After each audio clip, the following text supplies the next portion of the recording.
난 그거 들어가는 줄 알았어. 근데 안젤로티 그 몇 센치 차이로 못 넣어가지고 에휴 짜식아 니가 그럼 그렇지라고 생각을 했는데 사과하겠습니다. 쏘리 안젤로티.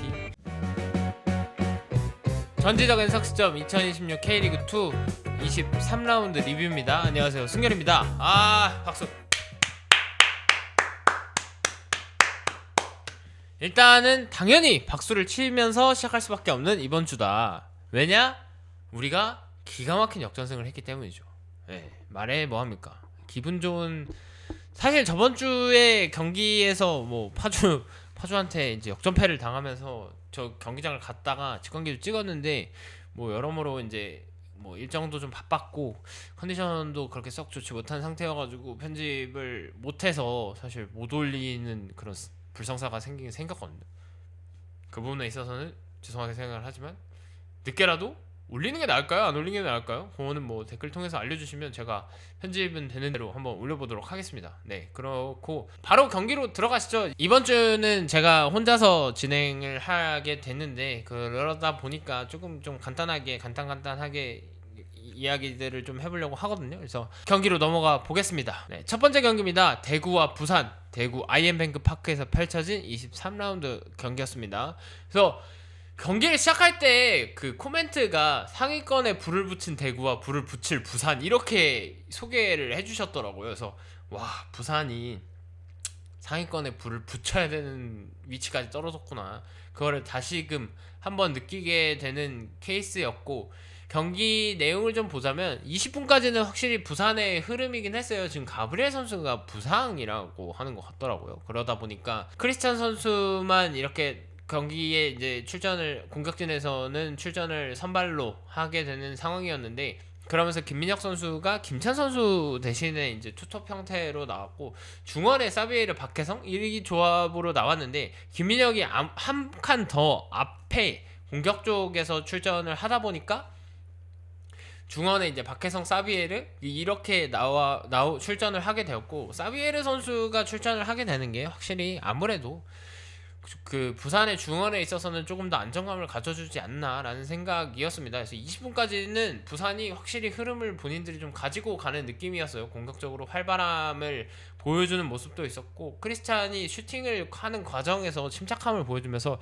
이 선수가 개인 기량에 있어서만큼은 진짜 완벽하게 퀄리티를 좀 보여줄 수 있는 선수구나. 네, 이런 생각을 했습니다. 득점을 할 때 보면은 크리스찬 선수가 당황하지 않고 그냥 본인이 왼발로 그냥 감아 차버리면서 득점에 성공을 하는 모습이었고, 부산 입장에서는 실점하는 상황을 보면은 마지막 수비 상황이 아쉬울 것 같긴 해요. 손에 맞는 대구 선수의 손에 이제 굴절이 되면서 손에 맞는 상황이 좀 보여지긴 했는데, 뭐 그게 의도하지 않았던 핸드볼이라고 하기 때문에 결국엔 득점으로 인정이 된 거거든요. 그래서 그 부분에 있어서는 부산 입장에서 아쉬울 수는 있겠으나, 이거는 그거를 탓할 게 아니라 그냥 데커스랑 장호익이 그 1대1 매첩이 생긴 게 사고에 가깝다. 데커스가 뭐 약간 몸통이 좀 얇은 선수라고 해야 되나요? 그러니까 가는 유형의 선수라고 봐야 되는데, 그래도 어쨌든 피지컬이라는 게 있기 때문에 장호익 선수가 그걸 이겨내지 못하면서 실점을 하게 되는 상황을 좀 맞이했고, 세징야 선수가 22분 정도에 좀 빠르게 투입이 됐어요. 근데 이 투입이 되고 나니까 그 대구의 공격이 완전히 살아나고, 그게 이 경기가 20분까지만 부산이 좀 압도할 수 있는, 부산의 분위기를 좀 가져갈 수 있는 그런 요소지 않았나? 세징야가 들어오면서 경기의 분위기가 아예 바뀌면서 대구가 조금 더 공격적으로 경기를 풀어나갈 수 있는 그런 계기가 됐던 것 같고, 세라핌 선수 골 취소가 한번 나왔는데 그것도 너무 아쉽다. 그 옵사이드로 해서 골 취소가 됐던 걸로 기억을 하는데, 그거에 있어서는 세라핌 선수가 좀 아쉬움을 느낄만 하지 않나, 좀 그런 생각이고, 슈팅이 많이 나온 경기이긴 했거든요. 그 부산은 20개를 때렸고 대구는 지금 11개를 때린 모습을 보여줬는데, 유효슈팅은 대구가 더 많습니다. 뭐 그런 측면에서 부산은 글쎄요, 공격적으로 조금 더 힘을 그리고 결정력을 조금 더 많이 잘 보여줘야 지금 5위까지 쳐져 있는 이 순위를 다시 한번 끌어올릴 수 있는 상황이 될 텐데, 공격적으로 풀어나갈 수 있는 해법을 아직까지는 못 찾으면서 지금 이렇게 되면은 시즌 초반에 잘했던 건 전술로서 팀적으로 뭔가 잘 만들어졌다 이렇게 이야기를 하기보다는 크리스찬 가브리엘의 그냥 진짜 순수 개인적인 능력으로 부산을 멱살 잡아 그냥 끌어올리고 있었다, 잡고 있었다 이렇게밖에 이야기가 안 되거든요. 그러니까 조성환 감독님이 조금 더 전술적으로 풀어나가야 되지 않나라고 생각은 하는데, 조성환 감독님이 부산에 지금 이 위기를 맞이했을 때 타개해 나가는 모습을 좀 보여줘야 될 것 같긴 하거든요. 분위기가 계속 안 좋은데 팀적으로 뭔가 변화하는 모습이 사실 적긴 적어요. 전술적으로 변화하는 모습도 없고 같은 패턴, 같은 선발 라인업, 같은 선수들 이렇게 계속 쓰여지고 있다 보니까 흐름이 안 좋을 때 변화를 통해서 안 좋아져야 되는데 이 선수들이 그냥 좋아질 때까지 기다리는 형태가 돼버리면 그거는 글쎄요, 좋은 방식인지는 잘 모르겠습니다. 그냥 믿고 끝까지 가는 게 가끔은 좋은 방식일 때가 있긴 하지만 이렇게 안 좋은 흐름이 계속 길어지면 그거는 새로운 변화를 좀 찾아봐야 되지 않나라는 생각이고, 대구는 수비적으로 조금 불안함을 계속해서 느낄 수밖에 없는 경기이지 않았나 싶긴 싶었습니다. 그 한태희 키퍼의 선방들로 인해서 지금 경기들을 계속 뭐 실점을 좀 줄여나가고 있는 모습이긴 한데 수비가 전체적으로 좀 아직까지는 좀 안정되지 못하고 있다 이런 느낌을 받고 있고, 공격적으로 조금 더 힘을 발휘하면서 경기들을 계속 끌어나오고 있는데 확실히 공격진은 위협적이다 이렇게 느낌이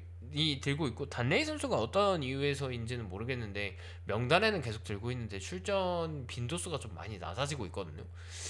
그래서 단레이한테 기대했던 부분이 분명 있을 텐데 훈련에서 그 부분을 충족시키고 있지 못한 건지는 잘 모르겠으나 단레이 선수가 없더라도 뭐 득점에 성공을 하고 있는 건 맞는데 단레이 선수의 활약이 조금 더 필요하지 않을까? 세징야가 돌아온다고 하더라도 세징야, 단레이, 세라핀 묘조합도 진짜 굉장히 강력한 조합이라고 생각하거든요. 그러면서 이제 후반에 조커로 뭐 데커스나 에드가가 들어오는 형태가 조금 이상적인 구도라고 저는 생각을 하는데, 조금 더 치고 올라가기 위해서는 실점을 좀 줄이는 게 필요하다. 네, 이 경기도 결국에는 질 뻔한 거 후반 추가 시간 돼가지고 겨우겨우 골을 넣고 비긴 형태가 됐고, 최근의 흐름들을 보면 실점이 적은 형태가 아니기 때문에 대구는 실점 좀 줄여나가야 되지 않을까. 근데 이번 경기에서도 무실점 클린시트는 실패했다, 뭐 이렇게 보면 될 것 같습니다. 네, 다음 경기입니다. 수원FC와 김해, 수원 종합운동장에서 펼쳐졌던 경기고요. 수원FC가 2대0으로 김해에게 승리를 거뒀습니다. 수원FC가 이번 시즌에 홈에서 한 번도 안 졌대요. 홈 무패래. 몰랐는데 그렇다 하더라고요. 수원FC가 조용히 흐름이 진짜 굉장히 좋거든요. 은근슬쩍 지금 성적도 좋고 흐름도 굉장히 좋은 모습을 보여주고 있는데, 그런데다가 지금 9경기 무패. 와, 눈에 띄지 않게 야금야금 계속 올라오고 있다. 그 공격적으로 아무래도 계속 좋은 폼을 공격진들이 돌아가면서 유지를 해주고 있기 때문에 이런 성적이 나오는 거 아닐까라는 생각이 들고, 델란과 이현용의 조합이 시즌 초반에는 좀 불안한 모습을 좀 보이긴 했는데, 아무래도 이 선수들이 왜 주전으로 쓰이고 있는지, 본인들이 왜 주전으로 활약하고 있는지는 이번 경기를 통해서 보여주고 있다. 양한빈 선수가 한번 뛰쳐나왔다가 그 세이빙에 실패하고 그 들어가는 골을 이제 델란이 한번 골대 앞에서 막아내면서 무실점으로 경기를 막아내는 모습을 보였는데, 그거 들어갔으면 아마 다시 1대1이 되는 그림이었던 걸로 기억을 하거든요. 그 정도로 슈퍼 세이브를 하나 보여줬고, 프리조는 역시 프리조를 했다. 그리고 하정우는 지금 8골인가 9골인가 그렇거든요. 두 자릿수. 근데 인터뷰를 보니까 이 선수 이번 시즌 목표가 공격 포인트 2개였대요. 왜냐면 작년에 이제 사실 출전도 거의 못하고 별로 좋은 모습을 못 보였으니까 본인 스스로 그런 목표를 잡았던 것 같은데, 시즌 2자릿수 득점을 앞두고 있는 상황에서 조금 더 높은 목표를 세워두면 되지 않을까 싶고, 이제는 골 넣고 뭐 크게 좋아하지도 않더라고. 그냥 당연한 세레머니였다, 뭐 이렇게 보여지는 것 같은데, 그 역습 상황에서 이제 이재원 선수가 쫙 올라와가지고 하정우 그 라인 깨고 들어가는 하정우 선수한테 패스가 들어갔고, 그런 1대1 상황을 맞닥뜨렸을 때 하정우 선수가 완벽하게 이제 결정을 좀 지어주는 모습을 보여주면서, 그런 상황이 생기면 하정우한테 그런 상황이 생기면 보는 사람 입장에서는 되게 안정적인 느낌을 좀 받긴 받거든요.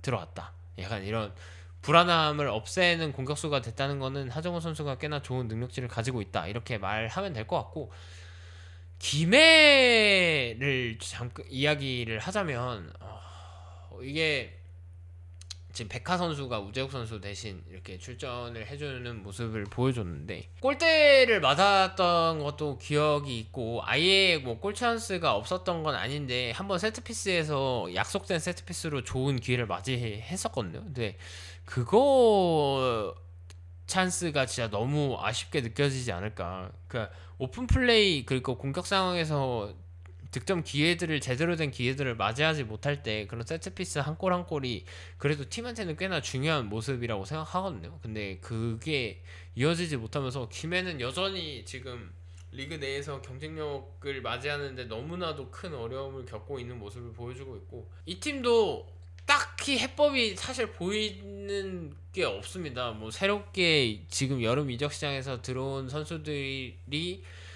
좋은 활약을 보여주고 있는 거는 맞는데 그게 뭐 경기에서 승점과 이어질 정도의 좋은 활약은 아닌 모습들이고, 전술적으로나 어떤 수비적으로 계속해서 실점이 되는 모습, 지금 최필수 선수가 계속해서 좋은 세이브들을 보여주고 있긴 한데 워낙 이제 슈팅들을 많이 허용하고 유효슛을 많이 허용하다 보니까 한두 골 실점하는 게 확률상 자꾸 계속해서 실점을 하게 된다 이렇게 보여지는 것 같습니다. 언제쯤 손현준 감독님과 1승을 하게 될지는 잘 모르겠으나 뭐 빠른 시일 내에 한 번쯤은 해주는 모습을 좀 보여줬으면 좋겠다, 네, 이런 생각이 들었고, 수원FC는 흐름이 지금 너무 좋은 상태이기 때문에 계속해서 이어져 나가는 모습을 보여주게 되지 않을까 싶습니다. 여기도 꽤나 안정적인 조합, 구성, 활약, 이 모습들을 보여주고 있고, 바비도 공격 포인트를 하나씩 좀 잘 쌓아주면서 시즌 초반에 우리가 이야기했던 모습과는 또 다른 바비의 모습을 좀 보고 있다, 이렇게 이야기를 하면 될 것 같습니다. 다음 경기입니다. 천안종합운동장에서 펼쳐진 천안과 수원의 경기입니다. 수원이 천안을 상대로 1대 0으로 승리를 거뒀습니다. 이번 경기에서 천안의 가장 큰 어려움이라고 한다면은 그 주요 외국인 선수들의 이탈이겠죠. 라마스, 퉁가라, 윌리안, 이 선수들이 결국에는 다 뭐 각각 부상이라거나 징계로 인해서 빠지게 된 게 이 팀한테는 전력의 거의 70% 이상을 좀 앗아가게 된 계기가 아닌가라는 생각이 들거든요. 중원에서 가장 큰 핵심 선수 빠졌죠. 공격진에서 득점해줄 수 있는 선수 빠졌죠. 플레이메이킹 해줄 수 있는 선수 빠졌죠. 그러면 누구랑 어떤 선수가 이 역할을 메꿔주는 약간 관건일 텐데, 그 정도로 핵심 멤버들이 빠지면 그 역할을 메꿔주기에는 너무나도 어려운 상태다라는 생각이 들고, 이반일도랑 사르자니가 투입돼서 들어오긴 했는데이 선수들이 시즌 내내 뭐 좋은 모습을 보여줬던 적은 사실상 거의 없다고 봐야 되기 때문에 그 이 선수들한테 뭔가 기대하기는 좀 어려울 것 같고, 선발 라인업도 보면은 외국인 선수들보다는 그냥 그동안 출전 횟수 시간이 높았던 선수들이 선발 라인업에 이름을 올렸어요. 이상준, 이준호, 그리고 뭐 최준혁, 이지승, 박창호 뭐 이렇게 해서 출전을 했는데, 이들이 그 외국인 선수들의 빈자리를 메꾸기에는 아직은 좀 부족하다라는 느낌을 보여줬습니다. 그래서 박진석 감독님도 그 외국인 선수들의 부재에 대해서 너무 아쉬움을 표현을 하시더라고요. 뭐 어쩔 수 없는 상황이긴 한데 그거에 대해서는 뭐 너무 아쉽다, 어렵다, 그러면서 천안은 계속해서 늪에 빠지고 있는 형태, 언제쯤 좋은 소식을 들려줄지. 시즌 초반만 해도 박지성 감독님과 함께 뭐 7경기, 8경기 무패 행진을 달리면서 올 시즌 천안은 둘리와 함께 다시 올라갈 수 있나라는 이야기를 들었던 걸로 기억을 하는데, 다시 그대로 그만큼 아니면 그 이상 승리를 거두지 못하면서 너무 어려운 모습을 보여줬다, 네, 이렇게 이야기를 할 수 있을 것 같고, 수원 삼성으로 넘어가자면 루이스 선수가 팀에 합류를 했습니다. 이제 김포FC가 여러 가지 사건으로 인해서 선수를 좀 정리해야 되는 상황에서 루이스 선수를 이적료를 주고 데려왔습니다. 30만 불 정도의 이적료라고 하고, 이 이적료의 조건은 당일 입금이었다고 해요. 왜냐면 그 다음날 그 임금을 지급하지 못하는 초유의 사태가 벌어질 수도 있었기 때문에 당일 지급이 조건이었다고 하고, 원래는 루이스 선수가 부산으로 향하는 게 거의 기정사실화된 느낌이었거든요. 근데 그게 루이스 선수의 연봉 협상 과정에서 좀 문제가 생기면서 수원도 한번 발을 뺐다가 다시 참여를 하면서 하이제킹처럼 데리고 왔는데 그 효과를 바로 봤죠. 톡톡히 보면서 루이스 선수의 프리킥으로 인해서 수원 삼성이 이제 득점에 성공을 하고 경기를 가지고 오는 모습을 보였는데, 이기면 장땡입니다. 이기면 장땡인 건 맞는데, 이게 결정력적인 측면에서 수원 삼성은 여전히 너무나도 어려움을 겪고 있다. 지금 패신이 그 중앙에서 한번 슈팅을 때린 거, 왼발로 가마차기를 때린 게 있는데, 작년만 해도 부산의 패신, 이랜드 에울레르, 뭐 전남의 발디비아, 김포의 루이스, 뭐 성남의 후이즈, 이렇게 한 팀의 압도적인 에이스로 뽑힐 만큼 좋은 모습을 보여줬던 선수인데, 패신 정도 되면 그런 거 넣어줘야죠. 올 시즌에 발디비아랑 에울레르는 그거 정확하게 본인들이 기회가 왔을 때 넣어주는 모습을 보여줬는데, 패신은 그런 거는, 그 찬스를 놓친 거에 대해서는 정말 아쉽다라는 말밖에 표현을 할 수 없을 정도로 너무 아쉬운 찬스였고, 전반적으로 공격 골 결정력에 대한 아쉬움은 여전한 것 같습니다. 그리고 경기 자체도 수원 삼성이 뭔가 압도하고 있다, 점유율도 높게 가져가고 있고, 뭐 여러 지표들이 수원 삼성이 앞서 나가고 있는 건 맞는데 경기 자체를 압도하고 있다라고 느껴지지는 않았던 것 같아요. 그 정도로 그게 결국에는 공격적인 측면에 있어서 결정을 지어주는 모습들을 보인 상태로 공격적으로 쭉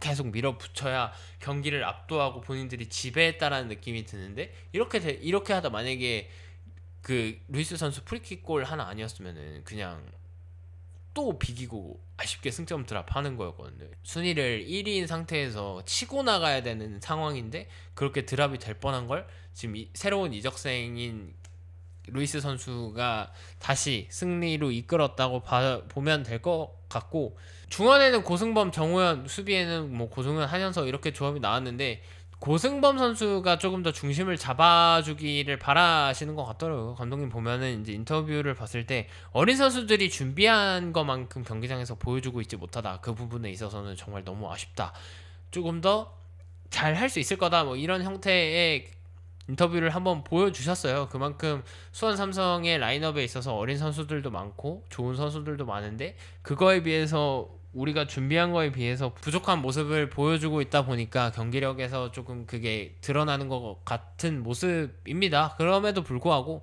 수원 삼성은 승리를 거뒀고 이기면 장땡이고 그렇습니다. 당장은 좀 이기면서 윈나우라고 표현하는 건 좀 다른 이야기이긴 할 텐데, 어쨌든 당장 경기들 한 경기 한 경기 이겨 나가면서 당장 1등 1위로 리그 1에 올라가는 게 중요하겠죠. 그리고 나서 이제 리그 1에 올라갔을 때 또 다른 경쟁력을 보여주면 되는 거니까 한 경기 한 경기 조금 승리를 위해서 나아가고 있고, 승점 차를 이제 경기가 그렇게 많이 남지 않았거든요. 한 10경기 정도 남았을 거예요. 각 팀당 한 10경기 언저리로 남았는데 조금만 더 승리를 쌓아 나가면은 이제 다이렉트 승격이라는, 몇 년간 기다려왔던 다이렉트 승격이라는 목표를 이룰 수 있기 때문에 수원 삼성 입장에서는 지금이 위기라고 말하면 위기라고 할 수는 있겠으나 당장 계속해서 승리를 해 나가는 모습을 보이고 있기 때문에 앞으로의 경기들을 조금 더 지켜보면 되지 않을까라는 생각입니다. 일단 박수!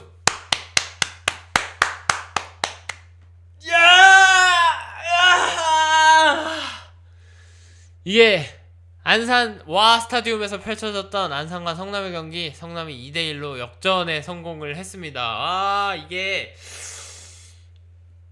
지금 김혜훈 감독님이 부임을 하시고 첫 승리거든요. 파주와의 경기에서 역전패를 했고, 강원은과의 코리아컵에서 뭐 공식적인 기록에서는 무승부로 기록이 되긴 하겠으나 승부차기에 가서 패배를 했고, 그러면서 120분이 혈투를 하고 지금 이 경기에 왔기 때문에 체력적으로 굉장한 어려움이 있을 거라고 생각이 됐는데, 그게 전반전에 사실 좀 드러나는 모습이 없지 않아 있긴 있었습니다. 이게 아무래도 넣을 걸 못 넣고 정승용 선수가 또 부상으로 아웃되고 또 지지부진한 경기력에 또 실점을 하고 이러면서 진짜 개열받는다 개뜨는다 이러면서 사실 경기를 좀 봤는데 후반전에 이제 빌레로랑 안젤로티가 들어온 게 전환점이 되지 않나 싶고 그와 더불어서 최문식 감독님이 한 60분 후반 초중반에 3백으로 전환을 하면서 내려앉거든요.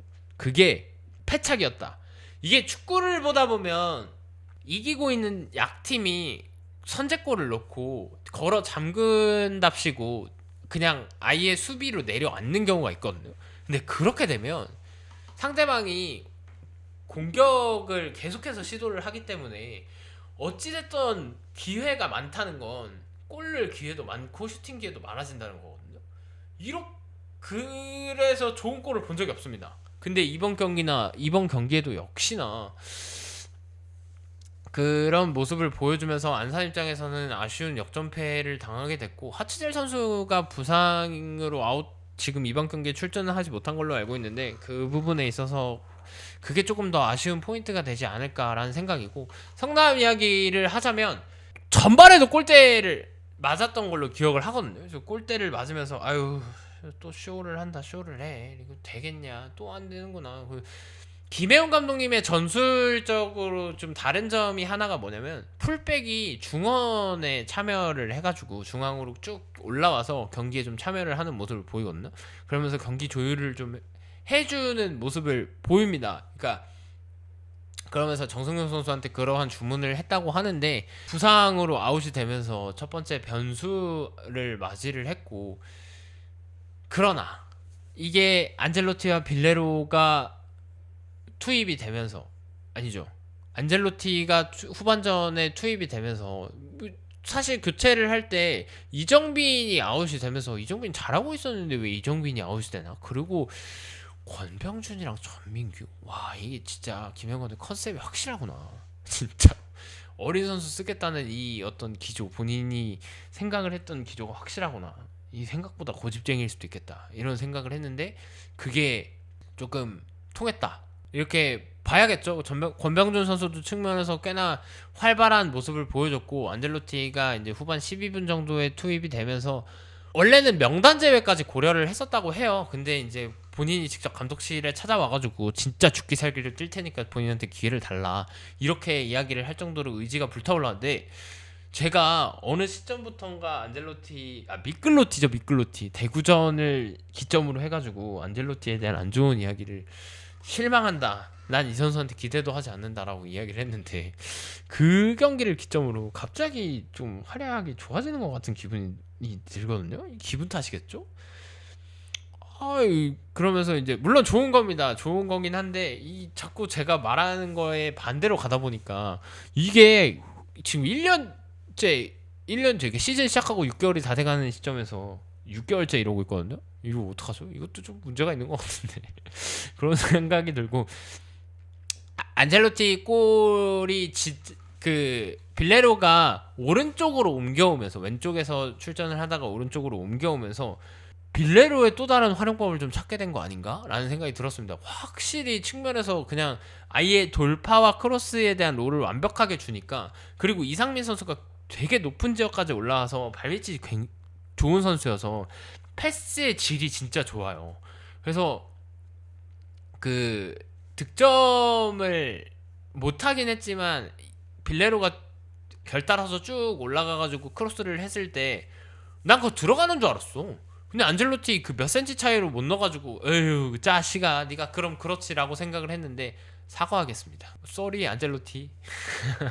네, 뭐 브라질 말로 그 미안해가 무슨 말인지는 몰라가지고 뭐 이렇게 하긴 했는데 어쨌든 안젤로티가 그 터닝 슛을 오른발로 때리면서 굉장히 예상치 못했던 득점을 보여주면서 1대1을 만들었고 그 전민규 선수가 이게 리그 데뷔전이거든요. 박수빈 선수의 이제 이적으로 인해서 현금 플러스 선수를 받으면서 전민규 선수가 영입이 됐는데 이 선수가 영입이 됐을 때만 해도 오피셜을 보면서 참 좋은 영입이다. 와 공격수가 왔구나 뭐 이런 생각을 했었는데 경기 내내 눈에 잘 띄지는 않았습니다. 그 의도적으로 패스가 안 가나 싶은 느낌이 들 정도로 전민기 선수한테 볼이 잘 안 이어졌거든요. 그런데다가 크로스가 한번 올라왔을 때 공격 그 하늘로 치솟는 슈팅을 날리면서 뭐 큰 기대를 애초에 잘 안 했기 때문에 뭐 크게 실망을 하진 않았지만 어쨌든 너무 아쉬운 찬스가 한 번은 있었고 그 아쉬운 찬스 빌레로가 다 살려줬습니다. 빌레로가 그 찬스를 만들어주면서 전민규가 데뷔전에서 데뷔골을 넣고 역전골을 넣으면서 승리를 이끌었는데 무조건 축하를 한다는 이야기를 해주고 싶고 전민규, 김민재 이 어린 공격 자원들이 팀 내에서 출전 시간을 늘려가고 이렇게 득점에 성공을 하면서 팀을 승리로 이끌어 나가는 경험을 하면 앞으로의 경기들에서 조금 더 기대를 해볼 수 있지 않을까라는 생각이 들더라고요. 그러면서 어라라 이 어린 선수들의 기용이 지금 홍석현도 파주전에 이번 경기는 못 나왔지만 파주전도 그렇고 권명준, 김민재, 전민규, 이재욱 뭐 이렇게 선수들이 좋은 활약을 보여주다 보니까 감독님이 김혜영 감독님이 부임을 하면서 본인이 하고 싶었던 게 분명히 있었나? 봤던 인비저블한 썸띵이 있었나? 이런 생각이 들긴 들었습니다. 어찌됐든 간에 김혜훈 호에서의 첫 승 축하할 일이고 앞으로의 경기들에서 승점을 그냥 계속 쌓아가지고 생각보다 이렇게 연승 좀 하면 할만 하거든요. 한번 해봅시다.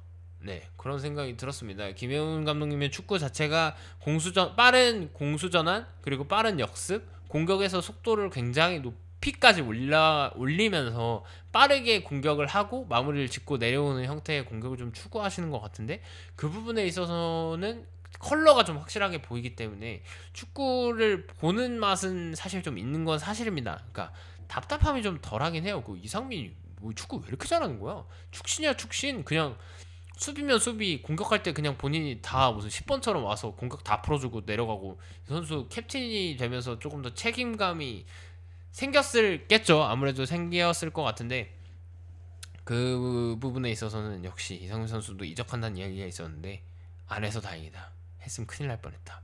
그리고 우리는 이겼다. 연승 한번 해보자. 이런 생각입니다. 다음 경기입니다. 광양 전용 축구 경기장에서 펼쳐진 전남과 화성의 경기에서는 전남이 화성을 상대로 1대 0으로 승리를 거뒀습니다. 이거 일단 경기를 시작하기 전에 갈 길 바쁜 화성을 전남이 잡아낼 줄이야. 이거는 진짜 생각을 못하고 있었던 일인데 결국에는 전남이 화성을 상대로 승리를 거두면서 화성의 발목을 붙잡게 됐고 전남 서포터즈죠. 미르의 응원이 보이콧을 하는 상태에서 응원석에는 깃발만 고정을 해놓고 서포터즈들이 응원을 하는 모습은 볼 수가 없었습니다. 그래서 이게 이제 임관식 감독님의 그 이전에 넥타이를 풀면서 뭔가 화를 내는 듯한 행동에 대한 메시지 전달의 일환으로 보이콧을 하는 걸로 알고 있는데 이게 언제까지 이어질지는 모르겠으나 또 깃발만 그렇게 나부끼고 있으니까 좀 어색하긴 하더라고요. 관중수도 그 관중수가 꽤나 많이 차 있는데 그 부분만 이렇게 깃발로 차 있으니까 약간 으스스한 느낌이 든다고 해야 되나? 약간 그런 느낌을 받았습니다. 그래서 경기로 들어가서 이야기를 해보자면 정지용 선수가 측면에서 되게 활발한 모습을 보여줬거든요. 스피드 좋게 돌파를 해내는 모습을 보였는데 그게 현실적인 어떤 결과물로 가지고 오지는 못했다? 이렇게 이야기를 할 수 있을 것 같습니다. 그러니까 측면에서 좋은 모습을 보여줬던 건 맞는데 그게 어떤 결정적인 찬스라거나 포인트로 이어지지는 않았기 때문에 그 부분에 있어서는 조금은 아쉽다. 한 70% 정도만 박수를 쳐주고 싶다. 약간 이런 느낌이 들었고 박태영 선수 그 완전 언더골이거든요. 그러니까 김범수 쪽으로 박스 안쪽으로 치고 들어가는 김범수 쪽으로의 패스가 워낙 퀄리티가 좋긴 좋았는데 박태영 선수가 거기서 이제 오른발로 가마차기를 그냥 상단에 꽂아버리면서 반대편 골대 상단에 꽂아버리면서 원더골을 넣었고 이야 이게 박태영 선수 시즌 1호 골이거든요. 근데 이렇게 들어갈 거라고는 아예 생각을 못했던 상태에서 득점에 성공을 하다 보니까 그리고 꽤나 화성의 공격진을 전남의 수비수들이 잘 막아냈다. 화성의 공격적으로 가장 큰 장점 중에 하나가 역습의 속도와 그리고 결정짓는 능력이거든요. 근데 전남이 애초에 라인을 그렇게 많이 올리는 축구를 하지 않다 보니까 화성이 역습이라고 할 만한 공격 찬스를 그렇게 맞이하기가 쉽지 않았다. 그런 느낌에서 선발 라인업에 김병호, 플라나, 제갈재민 이렇게 나와서 화성이 자랑하는 그 역습에 특화된 라인업을 들고 왔는데 그게 더 통하지 못하는 모습을 좀 보여줬고, 그러면서 이제 일류첸코가 교체로 들어왔거든요. 그 상대방이 내려앉아 있는 상태에서 역습을 할 수 있는 상태가 안 생기다 보니까 일류첸코가 들어가면서 그 지공 상황에서 공격을 좀 하고자 하는 모습을 화성의 차두리 감독님이 보여주셨는데, 저는 일류첸코가 되게 애매하다는 느낌을 경기를 보면서 좀 많이 받았습니다. 그러니까 순간적으로 속도를 내야 될 때 일류첸코는 사실 그렇게 활용하기는 굉장히 어려운 선수긴 하거든요. 그러면은 진짜 그 측면에서의 크로스의 활발함으로 일류첸코의 헤더라거나 그 떨어지는 세컨볼에 의한 득점을 좀 기대를 해야 되는데, 이번 경기에서 유독 일류첸코가 활약을 할 수 없는 형태의 공격들만 이루어지다 보니까 아무것도 못하고 좋은 활약을 펼쳐지지 못하고 아쉬움만 삼키는 그런 형태의 공격이 됐던 것 같고, 이번 경기에서는 아무래도 임관식 감독님이 화성을 상대로 한 게임 플랜을 좀 잘 세워온 것 같아요. 라인을 좀 단단하게 쌓아가면서 본인들이 오히려 역습 형태로 공격을 측면에서 한두 선수만 올라가가지고 공격 시퀀스를 마무리 짓는다거나 전체적으로 라인을 막 끌어올리지 않고 화성의 역습을 맞지 않기 위해서 노력하는 그런 어떤 게임 모델이 화성을 상대로 승점 3점을 가져오는 데 있어서 가장 큰 좋은 게임 모델이었지 않았나 싶고, 앞으로 화성을 상대하는 팀이 오늘 경기를 통해서 어떻게 하면 화성을 좀 이길 수 있겠구나 라는 생각을 좀 들게 해주는 경기이지 않을까 싶고, 전남도 오랜만에 다시 한번 승리를 거두는 걸로 기억을 하는데 승리 한번 다시 축하드리고, 화성은 이번 패배가 아쉽겠지만 지금까지 잘 해왔으니까 뭐 다음 경기부터 다시 하던 대로 잘하면 되죠. 뭐 1패했다고 세상 무너지는 거 아니니까요. 네, 다음 경기입니다. 충남 아산과 용인의 경기 2대1로 충남 아산이 용인을 상대로 승리를 거뒀습니다. 이게 이 경기를 보면 그 아산이 일단 골이 너무 잘 들어갔다. 백패스를 끊어내고 한교원 그 중거리 슛 때린 거가 있는데 그게 들어가더라고. 이게 들어가? 약간 이런 생각이 들 정도로 되게 굉장히 좋은 골이었다고 봐야죠. 그러니까 한교원이, 제가 최근에 저번 주였나요? 얘기했을 때 한교원 왜 이렇게 침착하지? 우리가 한교원 보는 맛이 없다. 약간 우당탕탕 하는 맛이 있어야 되는데 그 맛이 좀 떨어졌다. 이렇게 이야기를 한 적이 있는데, 한교원 선수가 그 말 따나 침착한 모습을 보여주면서 득점에 성공을 했고, 그 득점을 시작하는 상황에 있어서도 패스 미스를 그냥 본인이 예측한 것처럼 그대로 결따라서 나이스 패스가 됐어. 오히려 그 가브리엘 선수였던 것 같죠? 가브리엘 선수였던 것 같은데 그 패스가 완전 나이스 패스가 되면서 그대로 그 볼을 달고 들어가서 슈팅을 해서 좋은 모습을 보여줬고, 김혜성 선수의 그 세트피스 헤더골은 그 순번이 있다고 하더라고요. 본인들이 코너킥을 하는 데 있어서 순번이 있는데 그 차례에서 그 헤딩을 할 때 눈을 이렇게 감았다가 떴는데 옆머리를 맞고 눈을 뜨니까 골대로 볼이 향해 가고 있더라. 그래서 나는 득점을 한 걸 알았다. 이렇게 이야기를 했었는데, 아산이 워낙 이제 세트피스에서 사실 피지컬적으로 장점을 가지고 있는 팀이기 때문에 위협적인 세트피스를 펼치는 팀이거든요. 그래서 그 부분에 있어서 이번에도 또 한 번 효과를 발휘했다. 이렇게 이야기를 할 수 있을 것 같고, 손준호가 중원에서 풀어주는 플레이가 예사롭지 않습니다. 그 우리가 알던 예전에 좋은 활약을 했던 손준호의 모습, 대표팀에서 좋은 활약을 보여줬던 손준호의 모습이 보여지고, 조금 전술 자체도 손준호한테 조금 맞춰져 있는 느낌이 없지 않아 있어가지고 그 부분에 있어서는 굉장히 효과적인 것 같다. 그러니까 아산도 이게 잘할 땐 잘하는데 자꾸 이상한 데서 승점을 떨구고 있으니까 지금 이렇게 순위가 이 순위 정도에서 멈춰 있는 건데, 이런 오늘 같은 다시 경기력을 꾸준히 조금 더 보여주면 하위권 팀들 상대로 잘해야지. 이게 상위권 팀들 상대로 문제가 아니라 용인같이 본인들보다 밑순위에 있는 팀들한테 승점을 좀 가지고 오면 조금 더 높이 올라갈 수 있지 않을까 싶습니다. 이 얘기를 지금 몇 번째 하고 있는지 모르겠는데 이렇게 계속 이겨야 돼요. 이렇게 계속 아산 올라가려면.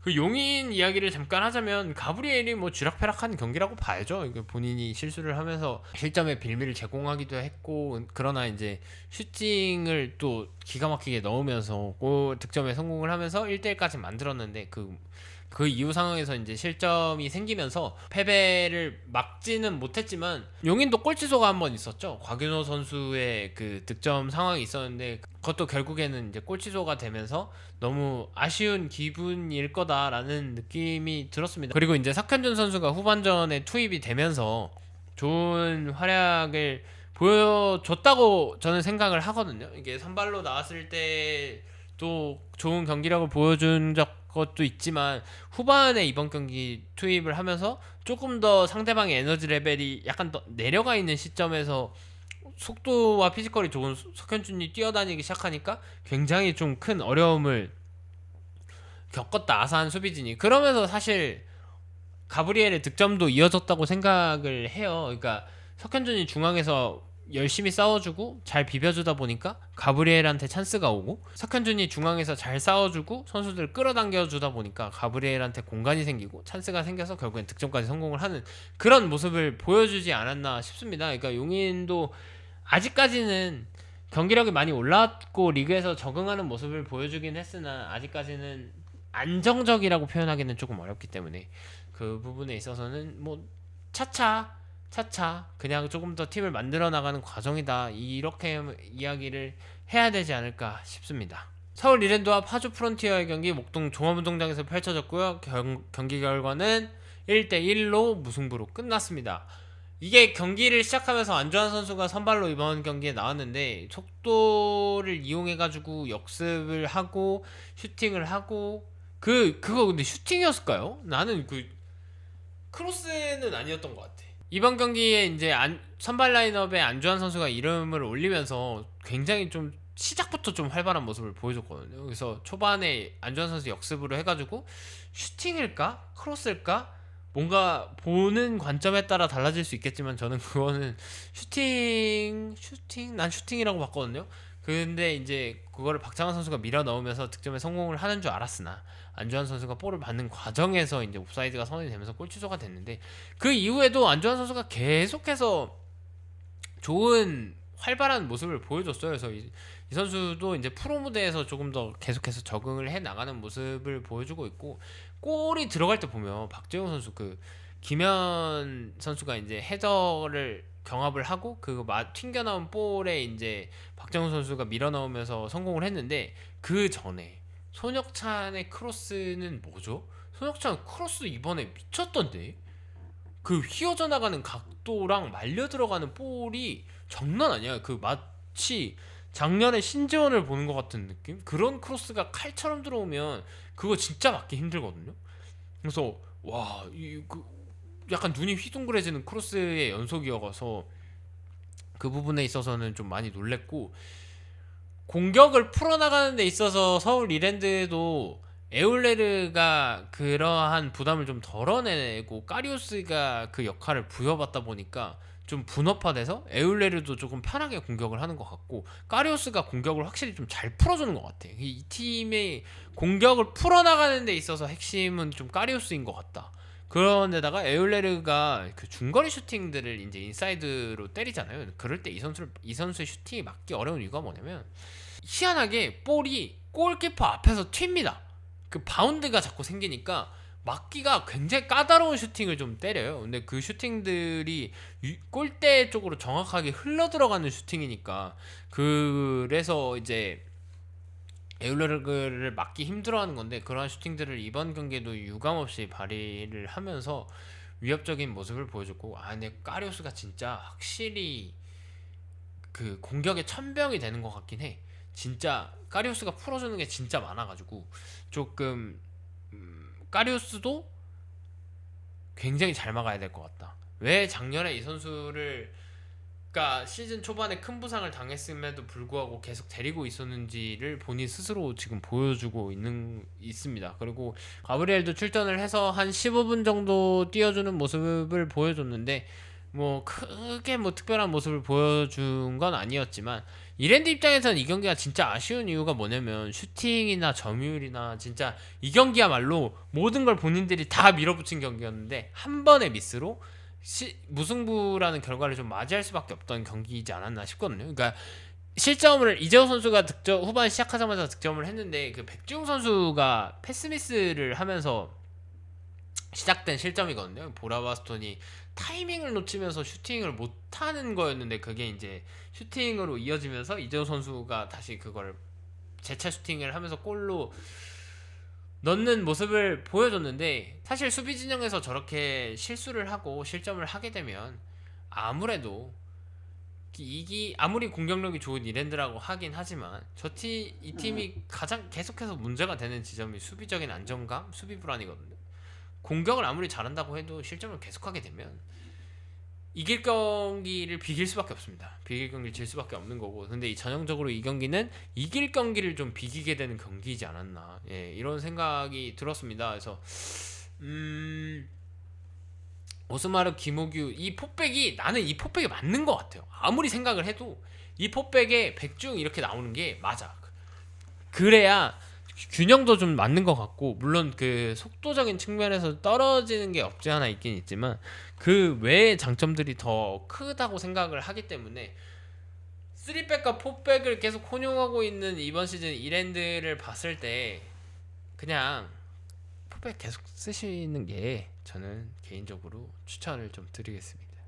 그리고 파주 이야기를 뭐 간단하게 하자면 저번 경기에서 이제 이재호 선수가 멀티골을 넣으면서 좋은 분위기를 올렸는데 이번 경기에서도 한 골을 더 득점에 성공을 하면서 최근 두 경기 3골 굉장히 물올라 있는 모습을 보여주고 있거든요. 그러니까 보라바스톤이 공격진에서 아무래도 이 선수한테 수비들이 집중되는 부분이 없지 않아 있기 때문에 그 외적인 선수들이 조금 더 공격을 해결을 해줘야 되는데 그 부분에 있어서는 굉장히 좀 잘 해주고 있다 이렇게 보여주면 될 것 같고, 수비진이 그 김민호 보닐라 중앙수비의 홍정훈 사실 6번에서 스토퍼 형태로 내려와서 왔다 갔다 하는 이 형태로 파주의 수비진은 좀 이루어진다고 봐야 되거든요. 그래서 그 부분에 있어서는 조금 더 안정적인 모습을 보이는 듯 하나 계속해서 실점들을 하고 있기 때문에 보닐라 선수 실제로 보니까 뭔가 위협감 있고 괜찮긴 괜찮던데 어쨌든 파주의 수비진에서 실점들이 계속 나오는 게 조금 안타까운 모습이지 않나 싶고, 이준석 선수의 그 측면에서 돌파나 속도는 쪽 확실히 좋은 것 같습니다. 그래서 이 선수가 그 돌파를 할 때 오! 약간 이럴 때가 있거든요. 그래서 그 부분에 있어서는 조금 무섭다. 네, 이 선수의 활약도 굉장히 눈여겨볼 만하다. 이번 경기에서도 꽤나 활발한 모습을 보여주긴 했지만 전반적으로 사실 근데 뭐 제가 좋게 얘기한 거가 없지 않아 있긴 있어요. 파주가 공격적으로 좀 맥을 못 추렸다. 거의 원사이드한 게임을 하는 상태에서 순간순간에 역습이라거나 그냥 역습이라는 게 그냥 치고 상대방의 공격 지점까지 넘어갔다. 수비 전환이 되지 않은 상태에서 넘어갔다라고 하면 그걸 역습이라고 저는 생각을 하거든요. 역습 시도는 좀 있었으나 그게 꼭 공격의 마무리로 이어지진 못했다. 슈팅도 4개밖에 안 돼요. 진짜 거의 못했다고 봐야 돼. 90분 동안 4개 때렸으면 진짜 뭐 별거 아니라고 봐야 되는데, 물론 그 4개가 다 유효슈팅으로 이어지긴 했지만 뭐 이랜드 슈팅 22개를 때리고 이제 공격 크로스도 14개나 올릴 정도로 공격적인 측면에서 압도적인 모습을 보여줬기 때문에 경기력적인 측면에서는 이랜드가 좀 앞서 나갔다. 그럼 뭐합니까? 어차피 본인들이 실수해가지고 한 골 먹고 비겼는데 그 슈팅 수가 3개든 4개든 사실 별로 중요하지 않다. 그냥 승점을 따온 걸로 만족을 하면 파주 선수들은 다음 경기를 좀 더 기다리게 되지 않을까라는 생각입니다. 네, 순위표 한번 보시겠습니다. 수원 삼성이 44점으로 지금 리그 1위를 달리고 있고, 이랜드가 41점으로 승점 3점 차이 2위, 그 밑에 수원FC 40점, 대구FC 39점, 부산, 화성, 아산, 김포, 경남, 성남, 파주, 청주 이렇게 해서 밑으로 쭉 이어지고 있는데, 아직까지는 그 플레이오프권 이 밑에 7, 8위의 순위 격차가 조금 있긴 있습니다. 승점 지금 5점 차이로 벌어져 있고, 그 화성은 이번 경기에서 지면서 어쨌든 승점을 다시 쌓지 못하는 모습을 보여줬는데 위에는 아직 조금 촘촘하다고 봐도 될 것 같아요. 근데 그렇지도 않네. 화성이랑 서울 이랜드랑 5점인데 아산이랑 화성이랑 5점이면은 여기도 사실 이제 많이 줄어들고 있다고 봐야 되거든요. 그런 측면에서 성남은 지금 26점으로 화성과 10점 차입니다. 10점. 10점? 10점이면 해볼만 하지 않나? 한 10경기 남았는데 10점? 1점씩만 줄인다고 치면 뭐 한번 해볼만 하지 않을까라는 생각이긴 합니다. 어디 한번 지켜보시죠. 그래서 김혜운호의 첫 승으로 시작했기 때문에 다음 경기는 이랜드거든요. 우리가 이랜드한테 뭔가 느낌상 상성이 안 좋아. 나 이랜드한테 좋은 기억이 별로 없어요. 이번 올 시즌에도 박수빈 시작하자마자 퇴장당해가지고 3대1로 지고 막 그러긴 했는데 또 경남 한 자릿수 순위까지랑 1점밖에 차이 안 나거든요. 일단 저 7, 8위 김포 아산 그룹을 빨리 따라잡아야 되지 않을까. 지금 4점 5점 차이로 돼 있는데 저 5점 차이? 아산 화성 5점 차이 줄이는 것보다 우리가 빨랐으면 좋겠다. 네, 빨랐으면 좋겠습니다. 그래서 6시즌 6승째를 거뒀고 밸런스를 향해서 가야죠. 일단 8승부터 싸웁시다. 네, 8승부터 싸우면 될 것 같고 지금 상위권을 다시 한번 올라가서 살펴보자면 이랜드, 수원FC, 대구 요 팀들은 지금 한 경기 내에서 부산까지 해서 한 경기 내에서 몰려있기 때문에 언제든지 뒤집힐 수 있는 상황태라고 봐야 되고 이번 주 이제 돌아오는 경기에도 상위권 팀들 간의 맞대결이 있거든요. 그래서 언제든지 뒤집힐 수 있다. 이렇게 보시면 될 것 같습니다. 네, 그래서 이제 공격 포인트 쪽을 보시면 득점 프리조 12골로 1위 가르시아, 루이스 이렇게 돼 있고요. 도움은 플라나, 세라핌, 반데이라. 플라나가 여전히 8개로 1위를 달리고 있고 공격 포인트는 프리조 18개, 플라나 17개, 세라핌 15개로 1, 2, 3위 이렇게 되어 있습니다. 그래서 지금까지 순위를 봐왔던 거랑 크게 변화가 있진 않았어요. 저번 주에 저희가 쉬기는 했는데 쉬고 다시 돌아온 주에서도 프리조는 여전히 굳건하게 1위를 지키고 있는 모습이고 도움도 사실 프리저가 적지 않거든요. 6개란 얘기니까 지금 보면은 공격 포인트 18개여가지고 그러면은 3위권이란 얘기인데 조금만 덜 나오면 도움왕도 하겠는데? 득점왕이랑 도움왕을 같이 하는 경우가 있었나요? 잘 기억은 안 나지만 한번 그 부분에 있어서는 지켜보면 되지 않을까 싶습니다. 네, 그래서 이번 주 경기들도 한번 쭉 살펴봤습니다. 재밌는 경기들도 있었고 꾸역꾸역 이긴 경기들도 있었고 진짜 기가 막히게 살면서 한 번도 본 적 없는 역전승, 이런 역전승을 한 경기도 있고 여러 가지 종류의 경기가 있었는데 일단 저는 기분이 좋습니다. 역전승을 했기 때문에 기분이 좋고 앞으로 역전승이 아니라 그냥 승리를 했으면 하는 바람이고 좋은 경기력을 통해서 승리를 따내는 것도 중요하지만 결과적으로는 승리를 했다는 것 그 자체만으로도 중요한 게 또 축구기 때문에 그 부분에 있어서는 한 번 더 잘 생각해가지고 재밌게 축구를 보셨다면 좋았을 거고 앞으로도 이제 리그 후반기로 향해 가고 있는 만큼 더 재밌는 경기들이 많을 거니까 계속해서 저희와 함께 축구를 K리그를 함께 해주셨으면 좋겠습니다.